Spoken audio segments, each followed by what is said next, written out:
In November of 1961, a mid-level engineer at NASA's Langley Research Center named John Houbolt did something that could have ended his career.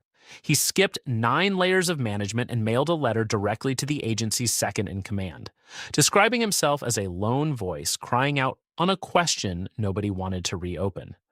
The question was not whether America could reach the moon. It was how. And nearly everyone senior to Houbolt had the answer wrong. The scheme in his letter was, at the time, considered somewhere between fringe and reckless. 8 years later, on July 20th, 1969, 2 men landed on the moon using exactly that scheme.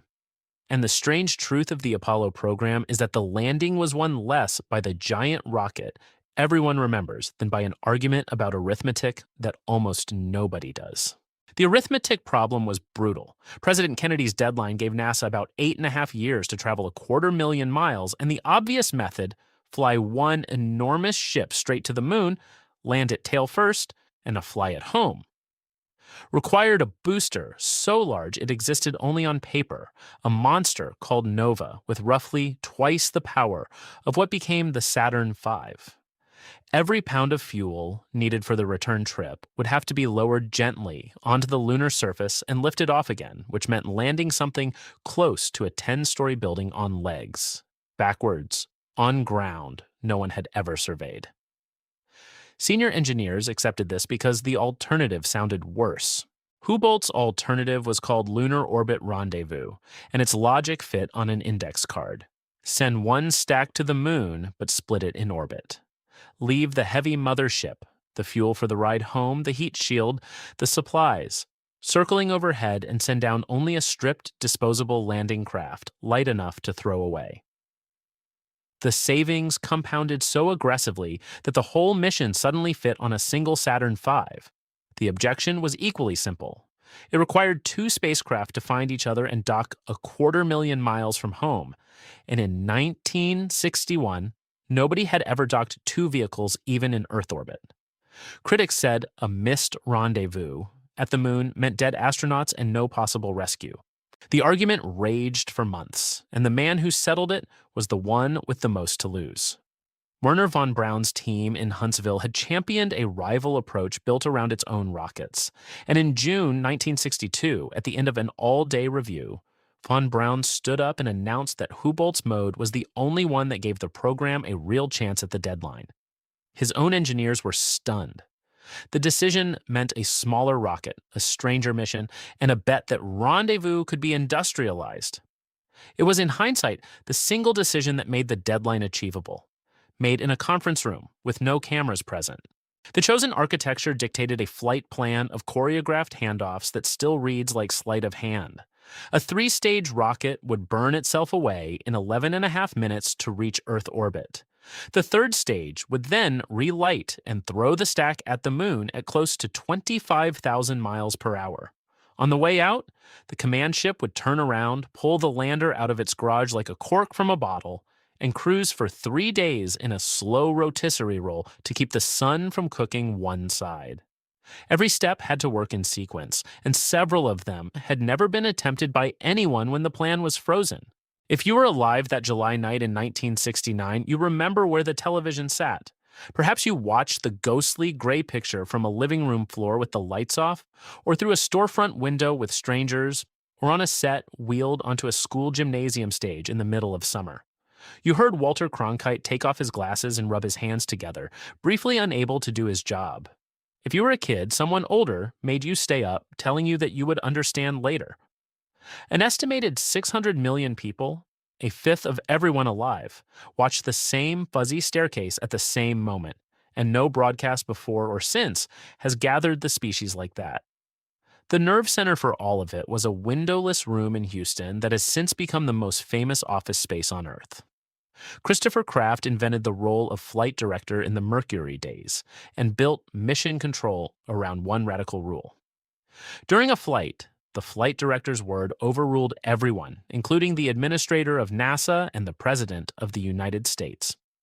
His protege, Gene Kranz, drilled the controllers through simulations designed to be crueler than any real mission, staffed consoles with engineers barely out of college, and taught them that the 2 worst sins were guessing and silence. By 1969, the room could diagnose a spacecraft 250,000 miles away faster than the crew inside it. The mode decision created a machine unlike anything before it.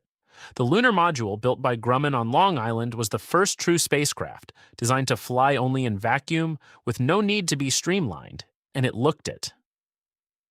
Its walls were pounded so thin to save weight that in places they measured about the thickness of 3 sheets of aluminum foil, and technicians occasionally dropped tools straight through them.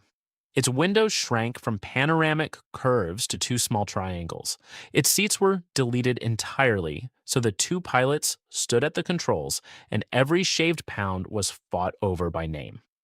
Grumman's engineers called the result ugly to its face. It never once failed a crew. Getting the crews ready fell to a bridge program called Gemini, and Gemini was where the impossible parts of Houbolt's arithmetic were beaten into routine.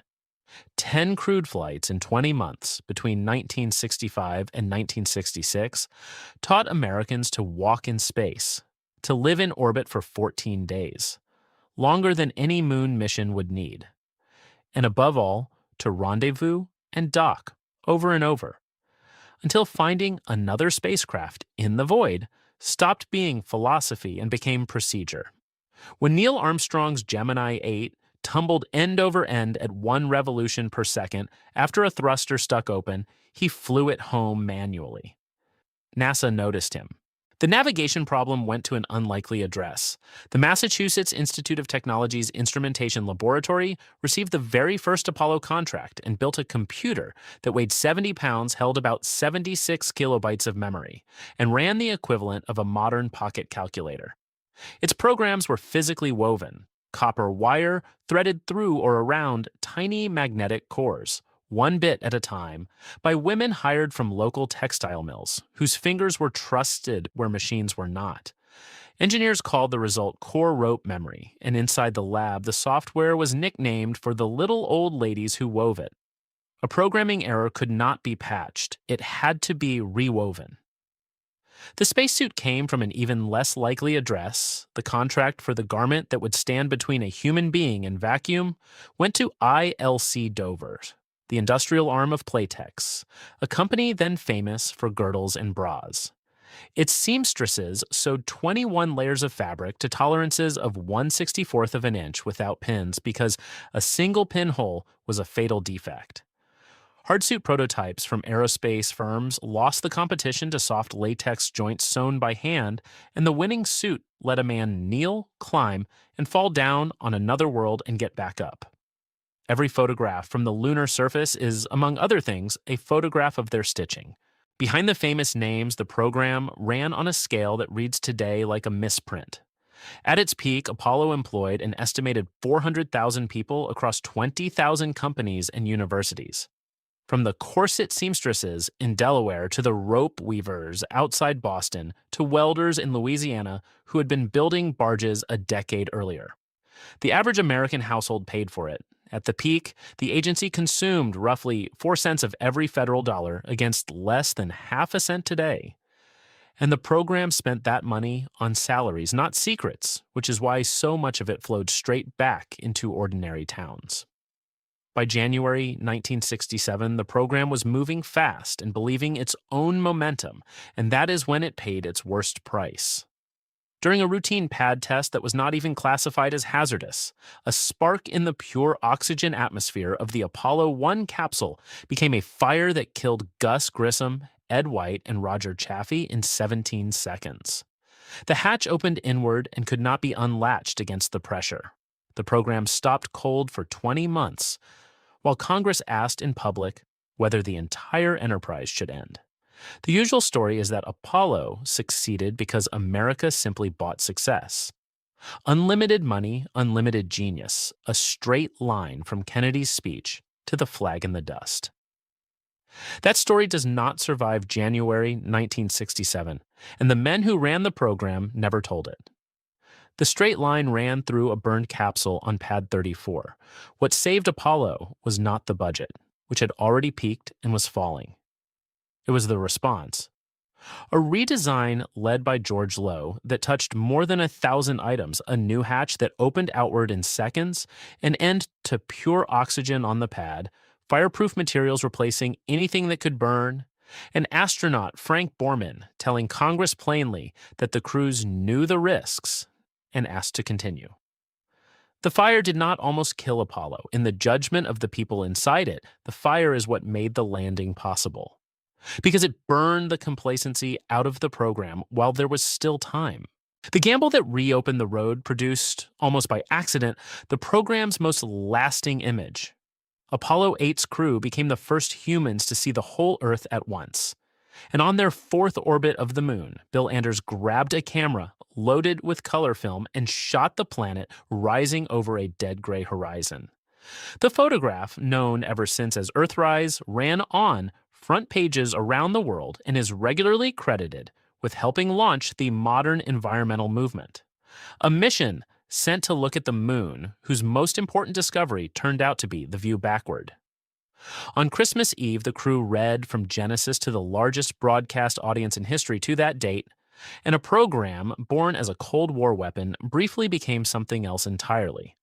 What followed the recovery remains the fastest run of escalation in the history of engineering. Apollo 7 proved the redesigned capsule in October 1968. Apollo 8, 2 months later, took the astonishing gamble of sending 3 men around the moon on only the third Saturn V ever flown, because the lunar module was late and the schedule refused to wait. Apollo 9 wrung out that lunar module in Earth orbit. Apollo 10 flew a full dress rehearsal to within 9 miles of the lunar surface and deliberately came home. 5 crewed flights in 9 months, each one riding on the previous month's paperwork. Then, in July, the program rolled the real thing to the pad. The landing itself nearly came apart twice in 12 minutes. As Armstrong and Buzz Aldrin dropped toward the surface, their computer began flashing an alarm, 12:02, that neither man had ever seen in a simulator. In Mission Control, the decision fell to a 26-year-old guidance officer named Steve Bales and a 24-year-old backroom engineer named Jack Garman, who had, weeks earlier, handwritten a cheat sheet of every possible alarm code after a simulation supervisor ambushed the team with one. Garmin recognized it. The computer was overloaded but shedding low-priority work exactly as designed, a resilience written into it by MIT's Hal Laning and defended by Margaret Hamilton's software team. Bales called Go. The landing continued on the word of 2 people whose combined age was 50. Then Armstrong looked out the window and rejected the landing site. The computer was steering them into a crater strewn with boulders the size of cars, so he took manual control at 500 feet and flew the lunar module like a helicopter across the rubble, hunting for a clear patch while Aldrin read out altitude and speed in a flat-clipped rhythm. In Houston, the flight controllers could do nothing but listen to the fuel calls. When the contact light lit, the official figure left in the tanks was about 25 seconds of hover time. Charlie Duke's reply from Houston, that there were a bunch of guys about to turn blue and that they were breathing again, was the closest Mission Control ever came to admitting what it felt like. Getting down was half the trick, and the half nobody had rehearsed for real was getting back up. The ascent stage of the lunar module had exactly one engine with no backup, no second chance, and no rescue if it failed to light. A single valve-fed motor deliberately made so simple that its designers argued simplicity itself was the redundancy. It lit.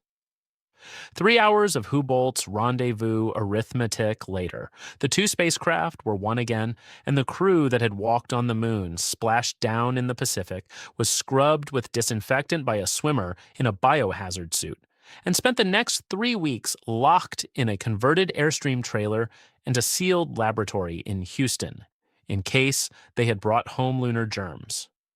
President Nixon greeted the most celebrated men alive through a small window, like visitors at an aquarium. 6.5 hours later, Armstrong went down the ladder, and the program did the thing it had been sold to do. But the machine kept proving itself after the cameras moved on. 5 more crews landed. When Apollo 12 was struck by lightning, on the way up, the mission continued.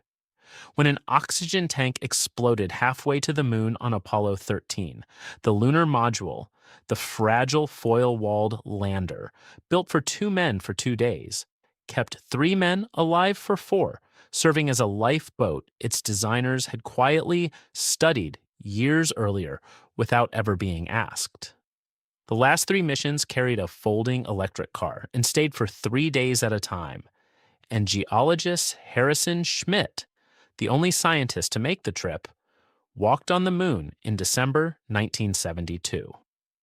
No one has been back since. 12 men walked on the lunar surface, and the program that put them there brought home 842 pounds of another world. The samples rewrote the moon's biography. It emerged, the evidence says, from a collision between the young Earth and a planet-sized body. And laboratories are still opening sealed Apollo cores today, saved deliberately for instruments that had not been invented yet. The guidance computer's fly-by-wire logic went on to fly every modern airliner and fighter jet. The management methods went on to build everything from nuclear submarines to microchip fabs. The landing was the headline. The method was the inheritance. Part of the program never left, and part of it is still working. 6 descent stages, 3 electric cars, and a scatter of instruments stand on the surface today, preserved in vacuum, and the panels of mirrors left at 3 landing sites are still in use every clear night. Observatories on Earth bounce laser pulses off them and measure the distance to the moon within millimeters, which is how we know it drifts away from us by about 1.5 inches per year. The experiment has now run for more than half a century past the program that installed it, the longest-running physics experiment ever conducted, quietly answering anyone who wonders whether the hardware was ever really there. The people are the part worth keeping. The average age in mission control on landing night was 26, the seamstresses, the rope weavers, the 24-year-old with the handwritten alarm list, the engineer who mailed a letter over 9 heads, and the rocket baron who admitted the letter was right. Roughly 400,000 of them, almost none famous, delivered the deadline of a president who did not live to see it. They were not wrong about anything that mattered, and when the money stopped, they folded their checklists and went on to other work, and most were never asked about it again. Houbolt himself was flown to Houston as a guest for the first landing, and when the lunar module settled onto the surface, von Braun turned to the man whose letter had once been an act of insubordination and told him in front of witnesses that it had worked beautifully and that the thanks belonged to him. Houbolt spent the rest of his life politely correcting people who assumed he must have been a senior official. He had been a nobody, with a slide rule and a conviction, and the paper trail proves it. Apollo's law is the one Houbolt proved in 1961, before a single Saturn V existed. The hardest problems are not won with bigger machines. They are won by choosing the version of the problem you can actually solve, and having the nerve to say so out loud while everyone senior to you is still wrong.